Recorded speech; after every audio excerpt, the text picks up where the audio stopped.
போகிறேன். ஸ்கிப் பண்ணாமல் ஃபுல்லாக வீடியோ பாருங்கள், அப்போ தான் உங்களுக்கு தெரியும். வாங்க வீடியோக்குள்ளே போகலாம். பார்த்தீங்களா, கோயம்புத்தூரில் பட்டீஸ்வரர் கோயில்னு சொல்லி அதில் வந்து பார்த்திங்களா ஒரு 4 டைப்பாக வேக்கன்சி கொடுத்துருக்காங்க. அந்த 4 டைப்பு என்னென்னு சொல்லி தான் நம்ம பார்க்க போகிறோம். இளநிலை உதவியாளர் 2 வேக்கன்சி கொடுக்குறதா சொல்லியிருக்காங்க. டிக்கெட் விற்பனை எழுத்தர் இதில் வந்து பார்த்திங்கன்னா ஒரு வேக்கன்சி இருக்குது. பதிவு எழுத்தர் இதில் ஒரு வேக்கன்சி இருக்கிறதா சொல்லியிருக்காங்க. சுகாதார பணியாளர் இதில் வந்து ஒரு வேக்கன்சி இருக்கிறதா சொல்லியிருக்காங்க. மொத்தம் 5 வேக்கன்சி இருக்குது.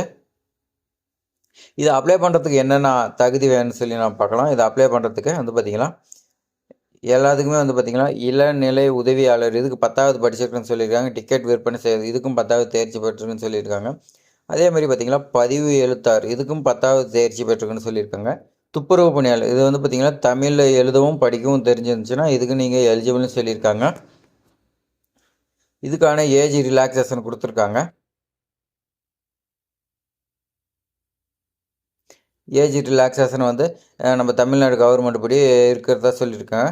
ஆனால் இதுக்கு வந்து பார்த்திங்களா இது அப்ளை பண்ணுறதுக்கு என்னென்ன ஏஜ் லிமிட்னு சொல்லி பார்க்கலாம். ஏஜ் லிமிட் பார்த்திங்கன்னா இளநிலை உதவியாளர் 18லேருந்து 45 வயசு வரைக்கும் இருக்குன்னு சொல்லியிருக்காங்க. டிக்கெட் விற்பனை எழுத்தார் 18 முதல் 45 ஆண்டுகள் வரை இருக்கலாம்னு சொல்லியிருக்காங்க.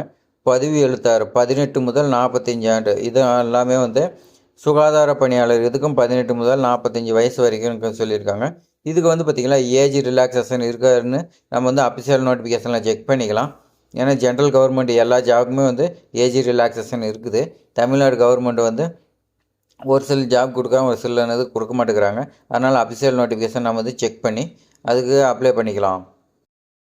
சம்பளம்னு பார்த்திங்கன்னா இளநிலை உதவியாளருக்கு ஸ்டார்டிங்லேயே வந்து பார்த்திங்கன்னா லெவல் 22 18,500லேருந்து 58,600 வரைக்கும் சொல்லியிருக்காங்க.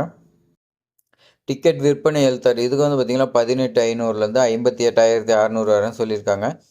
பதிவு எழுத்தார் இதுக்கு வந்து பார்த்திங்கன்னா லெவல் 17 சொல்லி இதுக்கு வந்து பார்த்திங்கன்னா 15,900லேருந்து 50,400 சொல்லியிருக்காங்க. அதேமாதிரி பார்த்திங்கன்னா சுகாதார பணியாளர் இதுக்கு வந்து பார்த்திங்கன்னா லெவல் 10 10,000லேருந்து 31,500 வரைக்கும் சொல்லியிருக்காங்க. அடுத்து வந்து பார்த்திங்கன்னா இது எப்படி செலெக்ஷன் ப்ராசஸ்ன்னு பார்க்கலாம். செலெக்ஷன் ப்ராசஸ்ன்னு அவங்க வந்து பார்த்திங்கன்னா உங்களுடைய நீங்கள் வந்து விண்ணப்பிச்சிங்களா உங்களுடைய மார்க் ஷீட்டு இதெல்லாம் வச்சு வந்து உங்களுக்கு ஷார்ட் லிஸ்ட்டு பண்ணுவாங்க. ஷார்ட் லிஸ்ட்டு பண்ணி வந்து உங்களுக்கு இன்டர்வியூ கூப்பிடுவாங்க. பர்சனல் இன்டர்வியூக்காக கூப்பிடுவாங்க. நீங்கள் வந்து இன்டர்வியூவில் வந்து அட்டன் பண்ணி அவங்க கேட்குறதுக்கு நீங்கள் வந்து ஆன்சர் பண்ணுற மாதிரி இருக்கும். நீங்கள் பண்ணக்கூடிய ஆன்சரு இதில் வந்து 6 அதிகமாக வந்து கொஸ்டின் ஆன்சர் பண்ணுறாங்களோ நல்லா தெளிவான தகவல் கொடுக்குறாங்களோ அவங்களுக்கு தான் இந்த போஸ்டிங் சொல்லியிருக்காங்க. இது எப்படி அப்ளை பண்ணலாம்னு பார்த்தீங்களா, அப்ளிகேஷன் திருக்கோயில் அலுவலகத்தில் அலுவலக நாட்களில் அப்ளிகேஷன் வாங்குறதுக்கு பார்த்தீங்களா பட்டீஸ்வரர் கோயிலில் வந்து அலுவலக நாட்களை வேலை நாட்களை வந்து பார்த்திங்கன்னா காலை 10 மணிலேருந்து மாலை 5:45 மணி வரைக்கும் நீங்கள் 100 ரூபா செலுத்தி விண்ணப்ப படிவம் வந்து நேரில் பெற்றுக்கொள்ளலாம்னு சொல்லியிருக்காங்க. நேரில் நீங்கள் வாங்கி அதெல்லாம் பில் பண்ணி நீங்கள் வந்து பார்த்திங்கன்னா விண்ணப்பதாரர் விண்ணப்பிக்க வேண்டிய முகவரி நீங்கள் வந்து பார்த்திங்கன்னா அதெல்லாம் கரெக்டாக எழுதி என்னென்ன டாக்குமெண்ட்டு எல்லா டாக்குமெண்ட்டுமே வந்து அட்டாச் பண்ணி நீங்கள் வந்து பார்த்திங்கன்னா உதவி ஆணையர் அல்லது செயல் அலுவலர் அருள்மிகு பட்டீஸ்வர சுவாமி திருக்கோவில் பேரூர்னு சொல்லி கொடுத்துருக்காங்க. பேரூர் வட்டம் கோவை மாவட்டம்னு சொல்லி 641010 இந்த பின்கோடுக்கு வந்து அனுப்பணும் சொல்லியிருக்காங்க. அடுத்து வந்து பார்த்திங்கன்னா விண்ணப்பத்தை எப்போ வந்து தொடக்க தேதின்னு சொல்லி கொடுத்துருக்காங்க. 9/12/2024 தான் தொடக்க தேதின்னு சொல்லியிருக்காங்க. விண்ணப்பம் சமர்ப்பிப்பதற்கான கடைசி தேதி பார்த்திங்கன்னா 3/1/2025. அடுத்த புது வருஷத்தில் வந்து 5:45க்குள்ளே நீங்கள் வந்து பார்த்திங்கன்னா இந்த ஜாப்க்காக அப்ளிகேஷன் வந்து அவங்களுக்கு வந்து போய் சேர்ந்துருக்கணும்.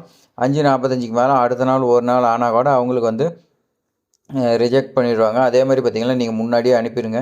ஏன்னா போஸ்ட் மேனு இந்த மாதிரி இவங்களாம் லேட் பண்ணிட்டாங்களா வந்து நமக்கு வந்து அப்ளை பண்ணுறதே வேஸ்ட் ஆகி போயிடும். நீங்கள் வந்து முன்னாடியே அப்ளை பண்ணி அனுப்பிவிட்ருங்க. அப்போ தான் வந்து உங்களுக்கு யூஸ்ஃபுல்லாக இருக்கும். இது வந்து பார்த்திங்களா இது அவங்களுடைய அஃபிஷியல் வெப்சைட்டு விண்ணப்ப படிவம் எல்லாமே நான் வந்து கொடுக்குறேன். அதே மாதிரி பார்த்திங்கன்னா விண்ணப்பம் எப்படி அப்ளை பண்ணலாம்னு சொல்லி அடுத்த உங்களுக்கு வீடியோ வேணும்னா கமெண்டில் கொடுங்க. நம்ம வந்து அடுத்த வீடியோவில் போடுறோம். நாம் வந்து ஏற்கனவே பார்த்திங்கன்னா முருகன் கோயிலுக்கு வந்து இதே மாதிரி தான் 39 வகையான ஜாப் இருக்குது எல்லாமே எக்ஸ்பிளைன் பண்ணி கொடுத்த ஒரு வீடியோவை போட்டிருந்தோம். அதே மாதிரி பார்த்திங்கன்னா இது வந்து எப்படி அப்ளை பண்ணலான்னு சொல்லி முருகன் கோயிலுக்கு அதுக்கும் தனி வீடியோ இருக்குது.